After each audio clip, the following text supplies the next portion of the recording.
up, everyone? Welcome to Mets Off Day Live, presented by Planet Fitness. Join for $1 down, $29.99 a month. It's a great deal. It ends on August 4th. I'm your host, Michelle Margaux, joined by SNY MLB insider Andy Martino and former Mets general manager Jim Duquette. Hello, gentlemen.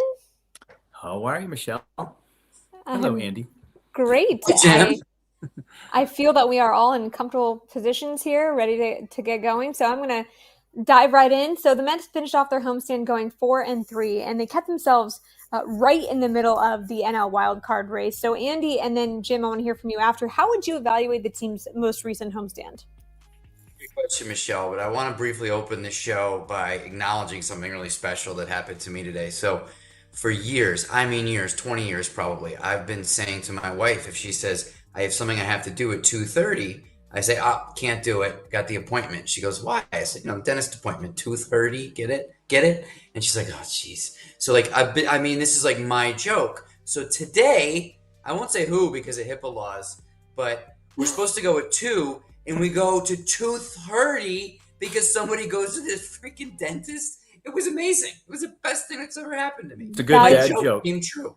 That's a great dad joke there, Andy. That's usually right in my back pocket, but I'll be the guilty party. Raise my hand. Say it was up to you to do, Jim. It was me. So yeah. Well, we're glad you made it. I'd like to claim it's a dad joke, but I've been saying it since I was single, which is amazing. I'm not still single. That was my vibe at that time. But here I am. Anyway, did you ask me about the Mets? I did. I asked you about the most recent homestand and how you would evaluate it after they went 4-3. I would evaluate it as a time because of the trade deadline and very high morale at Citi Field, and that they feel that a team that was half expecting to get broken up at the trade deadline was able to stay together and keep playing baseball. Really, this was going to be a team that had until the end of July to be that team. And then all of a sudden, Carlos Mendoza, the players and the coaches, did so well that they had to keep it together, and they made some modest additions. So I was talking to people in the organization, all levels, from the offices down to the clubhouse on Tuesday after that 6 p.m. trade deadline, and it was a sense of this was a good week for us. That's not to say about what happened on the field. What happened on the field, actually, there's some things that we could pick at and be a little concerned about. But big picture, Michelle, that would be my answer to your question. Alonso and Severino are not supposed to be Mets today. They're not, if you go back to May. And here they are, still on the team, and the team gets to still play for something. So that's pretty good. No, I'll follow with that. Yeah, Michelle. And, I think first off, it was a difficult homestand, at least on paper, right? There's two teams that are in the postseason, likely in the postseason, Atlanta and Minnesota. I think Minnesota is going to be a postseason team. And they're going to make a run in the American League Central. So when you have those 7 games on the schedule leading up to the deadline, you're going, geez, if you can get out of there with a above 500 record on that and go on the road, you feel pretty good about it. And I think, you measure that by, you had the first 2 games against Atlanta. The Braves have been struggling here, and you felt like there maybe was a missed opportunity in losing those final 2.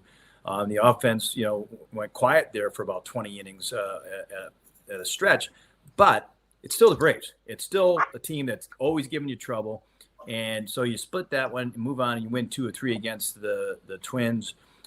So I think just looking at it from the success side of things, there's always ways to be critical of a homestand if you're not 6-1 or 5-2, but considering the opponents, considering everything that was swirling around the team, and I think some of the areas that, as we've talked about with before, the rotation in particular, and even the bullpen, I thought that it was a successful one. And you for those good teams and series, if you can play 500 a little bit better and beat up on the teams that are weaker, more times than not, that's a recipe for getting in the postseason.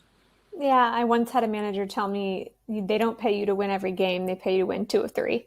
So as long as you're above 500, I feel like can't complain too much. But you guys alluded to it. The trade deadline, that was the biggest story of the week. And David Stearns, the Mets acquired 6 players. They got 1 starting pitcher, 4 relievers, and 1 position player, while only giving up 2 of Joe DeMayo's top 30 prospects in the farm system. And Jim, I'll hear from you first, and then Andy. What are your impressions of Stearns' first trade deadline as president of baseball ops, where they were buyers when we didn't think they might be? Well, I like the fact that he is a guy that keeps an open mind, right, and doesn't make rash decisions one way or the other. You could have back in May pulled this team and said, you know what, it's not good enough, and we're going to start making changes. Then he didn't. He said, hey, let's just wait. It's way too early. And then as we fast forward and they play as well as they have over this stretch and one of the best records in the sport, he recognized that something needed to be done to basically reward the team for what they've done. As Andy said, with the way that Mendoza's managed, the way the team has played. I think that when you look at the overall landscape, there wasn't a lot of impact that was even available at the trade deadline now that we've seen it. And they didn't really trade for a lot of impact. I think that's maybe the one downside is you lost Senga and you couldn't really replace him. There wasn't that guy out there, but maybe you could have gone after Jack Flaherty, who the Dodgers got. But considering everything, going to get 4 relievers, getting a starter that upgrades.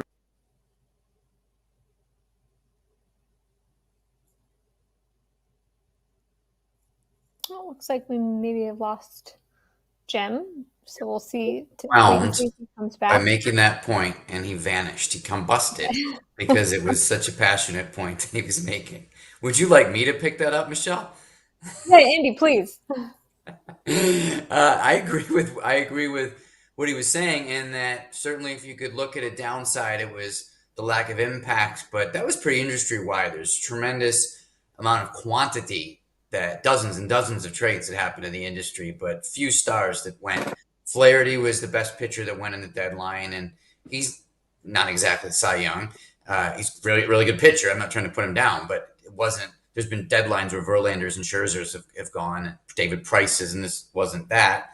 And Jazz Chisholm was the best position player that went, and he's not a Juan Soto, a really good player. But so that was a matter of the prices being so insanely high throughout the entire industry. The Mets did try to go for impact with Blake Snell. I shouldn't say try. I said they called on Blake Snell. They called on Jamison Tyone. And those are big contracts that it wasn't going to be enough just to flex the Mets' financial advantage. It was going to be Snell plus like your top prospect or one of your very top prospects, Tyone and one of your top prospects. Now, an argument could be made that you just do that. Screw it. Go try to win the World Series. Have Jet Williams. That there's a time and place for that sort of thing. The Mets calculated that this was not that time and place. They're ahead of schedule in their competitive window that they plan. They're still trying to build up that farm system. So they decided that wasn't the prudent thing to do, take on a contract and give up big prospects. I think it's a fair debate whether they should or shouldn't. I come down on I'm fine with what they did.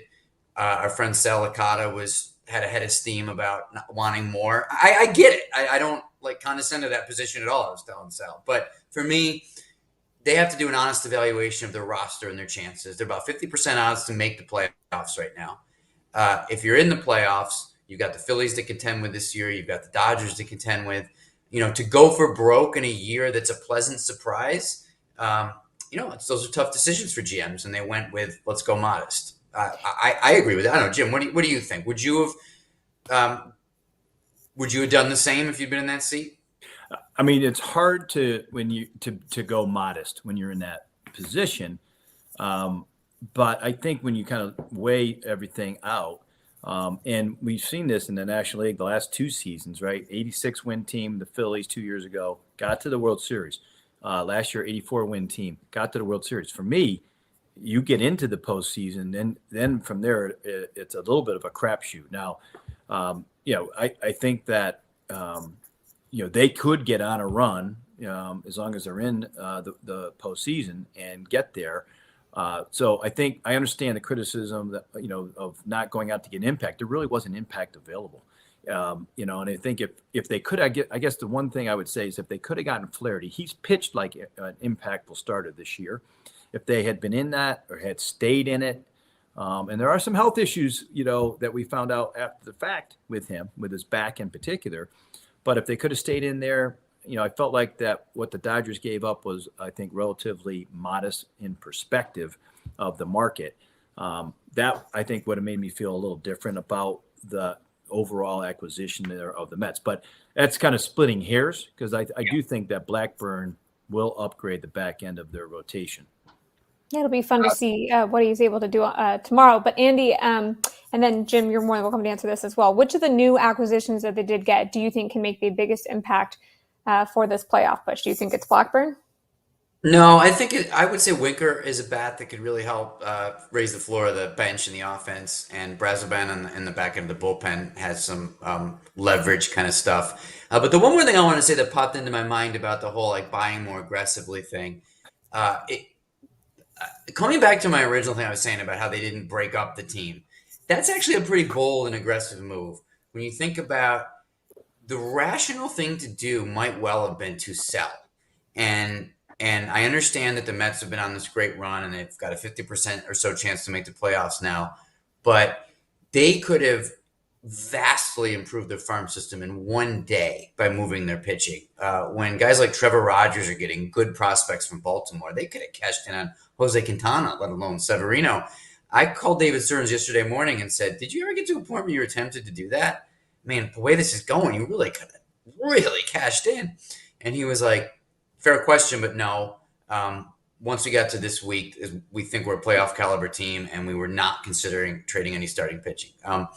I agree with this decision. It would have been a crushing blow to morale, and I think there's really something to be said for playing meaningful games in August and September, even if it's to lose a wild card series or however that ends with where the Mets are at, trying to build a winning culture. But again, when I look at like you should have got a Snell, you should have got a Flaherty, whatever, I think like maybe you should have sold, but good for you for not, because, you only live once, and it's been a better than expected season.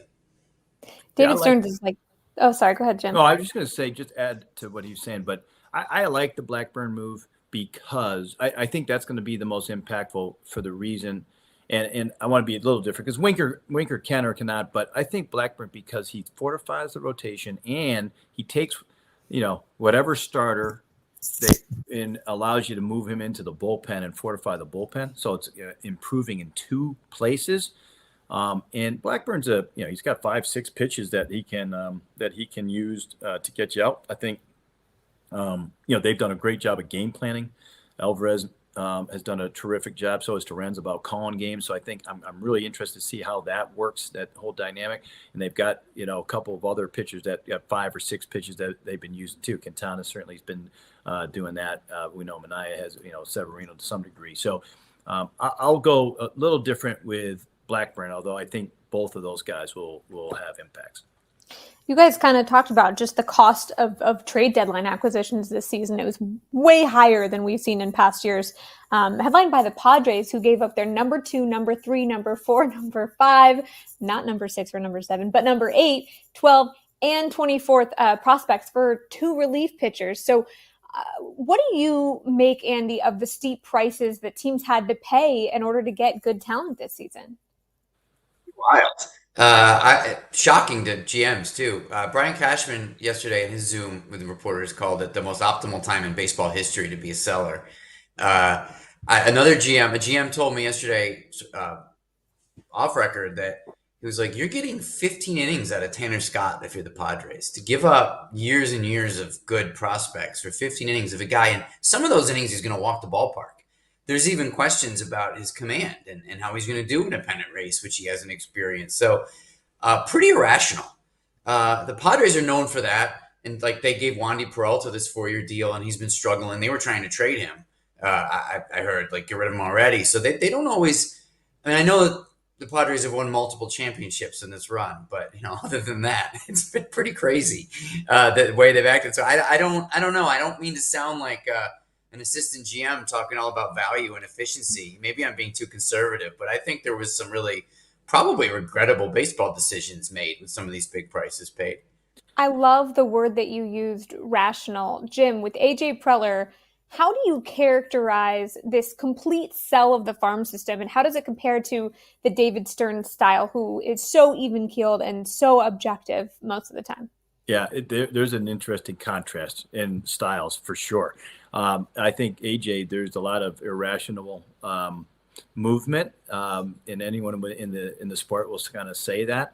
All those prospects you just mentioned, Michelle, and that doesn't even count the ones he traded earlier in the year for Dylan Cease in spring training and for Luis Arraez in May. So, I mean, if you look at the volume of prospects and quality of them, and then the ones he gave up a couple of years ago for Juan Soto that are playing really well for the Washington Nationals right now, like he's a guy, if you're an opposing team and you're selling, you want to go to him and you want to see, hopefully he has value. He sees value in your players because you can get an overpay there. And David is definitely more modest, more reserved. Is going to try to grind out the negotiation a little bit. You want someone wants David's fourth or fifth best prospect. He's telling you, no, I want that 9 or 10. I'll give up 9 and 10. I'll give up a couple others that are further down. Like there's a little bit of back and forth. AJ is one of those guys.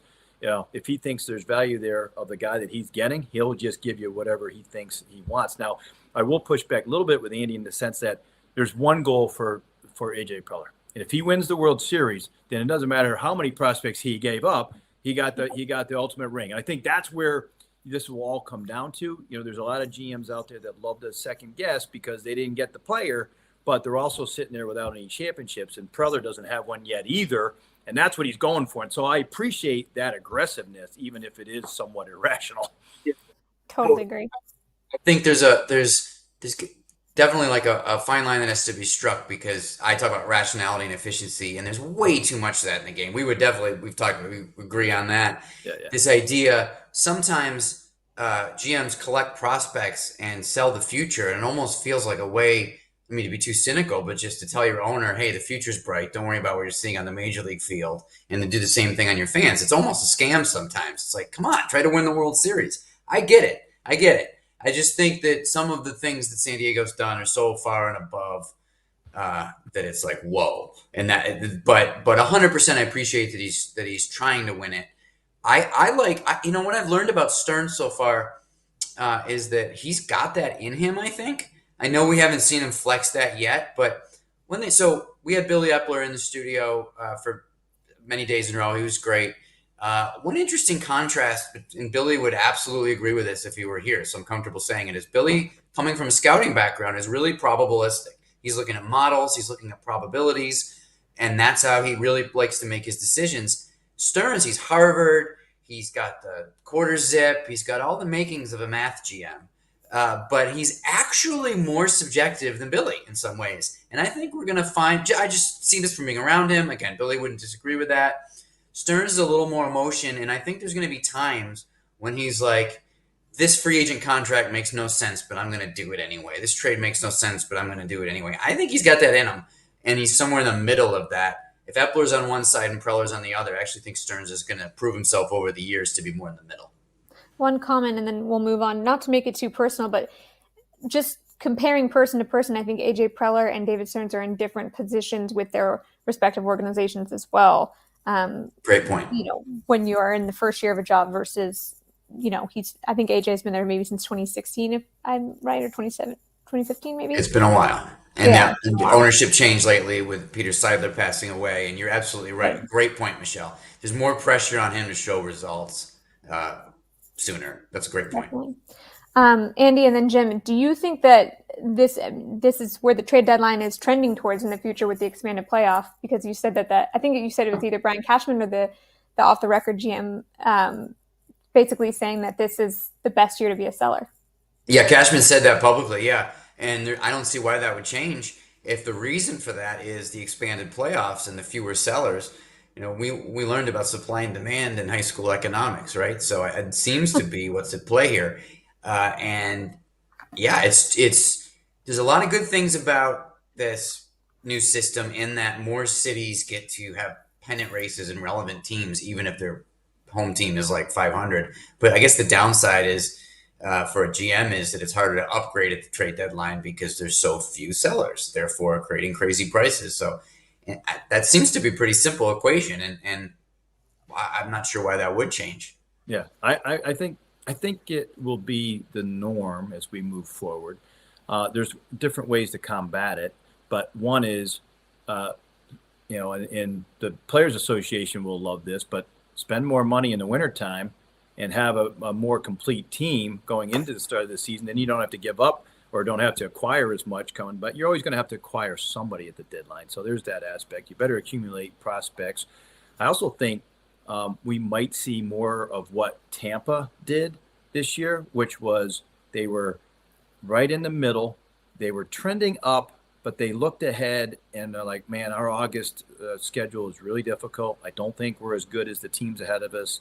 We, could take a little bit of a step back, which is never a popular view to go down that road. And you can do it in Tampa and some smaller markets. I think it's almost impossible in the bigger markets because of the fan pressure that's put on you. But I do think that there'll be ways that GMs will try to counter this trade deadline and how expensive it is. And, I'm just not sure. I think it's going to be really, really beneficial for the sellers moving forward because of, the added wild card.